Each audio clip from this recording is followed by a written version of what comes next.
রে বাপরে, এখানে আমার মারপিট হয়ে গেল। কি হলো কেসটা? এবারে বাঁশ ফাঁস, বাপরে লোহার শাবল লোকে মারতে যাচ্ছে, কাঁচ ফাঁচ ভেঙে দিয়েছে। এ ভাই, what the hell, what the hell man. Road rage, পিছনে মেরে দিয়েছে মনে হয় কাউকে। বাপরে বাপরে বাপরে, ক্রেজি। এর জন্য আরও জ্যাম লেগে আছে, মাঝখানে দাঁড়িয়ে ঝামেলা করছে ওরা। ওরে বাপরে, তো ধুলোয় পুরো চান করে মনে হচ্ছে। সামনে তো আমি কিছু দেখতেই পাচ্ছি না, কি আছে না আছে, একটা গাড়ি অবধি দেখা যাচ্ছে না। ওর বাপরে, গাড়িটা দাঁড়িয়ে আছে সেটাও বোঝা যাচ্ছে না। বাপরে, মারাত্মক ধুলো তো। কি কেস কে না, ফারাক্কার আগে এতক্ষণের জ্যাম লেগে গেল কেন? ভাবি গেলাম পুরো। ওরে বাপরে, কি দেখা যাচ্ছে না আবার।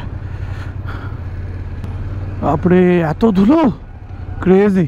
এই বিখ্যাত ফারাক্কা ব্যারেজ অবধি পৌঁছানো আমার সারা জীবন মনে থাকবে। বাপরে, পৌঁছে তো গেছি, এই যে ফারাক্কা ব্যারেজ, তাই ঠান্ডা ঠান্ডা